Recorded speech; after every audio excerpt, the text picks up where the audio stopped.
Okay, we got another question from Eddie here. How does the ISTQB certifications, Foundation and Advanced, relate with quality standards? For example, ISO 9001.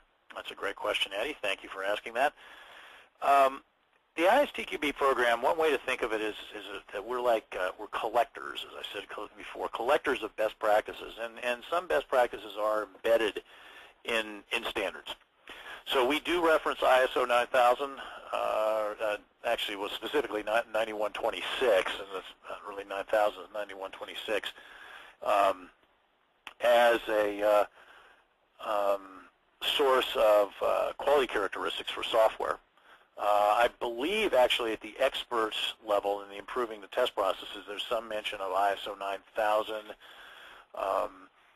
9001. Certainly CMMI is referenced. CMMI is kind of a quasi-standard, I guess you'd say. They're developed to the auspices of the United States Department of Defense. The IEEE 829 standard for testing is one that's incorporated, and so yes, we do incorporate, we do recognize standards as a source of best practices. Now that said, we don't believe that the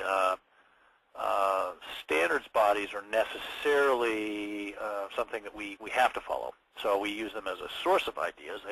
We consider them to be what we called recently a secondary stakeholder. We listen to them, and we hope they listen to us. We borrow good ideas from them, and we hope they do the same for us, but we are independent entities. So Eddie's follow-up question, can I apply ISTQB learnings on ISO 9001 project in my agency? Well, certainly yes, to the extent that ISTQB helps you standardize your test process, that will help. Lawana asks, will this presentation be available after the webinar is concluded? Absolutely. This will be posted online in the not too distant future, so come back to rbcs-us.com and take a listen if you want. And if you want to have your friends and colleagues use this as a resource, then by all means feel free to forward them the link.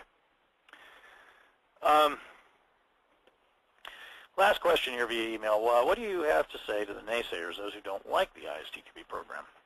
Well, as far as I know, the most vocal naysayers are the members of some other organizations' efforts to create their own certification programs, and other naysayers include people with other certification programs. So, it's no surprise that the competitors would say, things about the competition, right? I mean, this is part of competing. Competing certificates,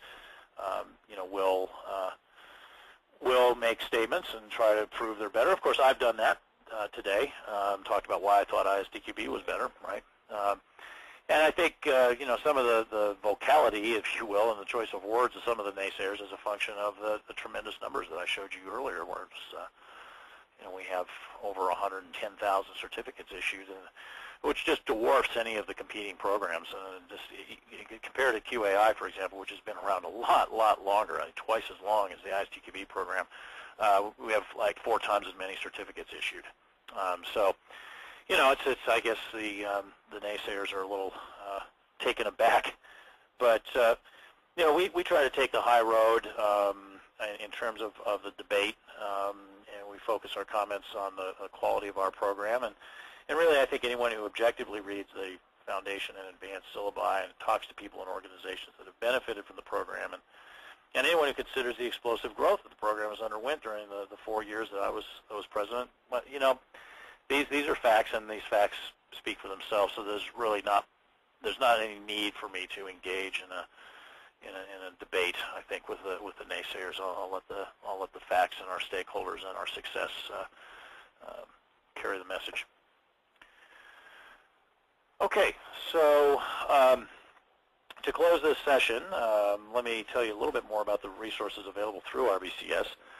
We plan to continue to run this free webinar session about once a month, so please check our website, rbcs-us.com, to sign up.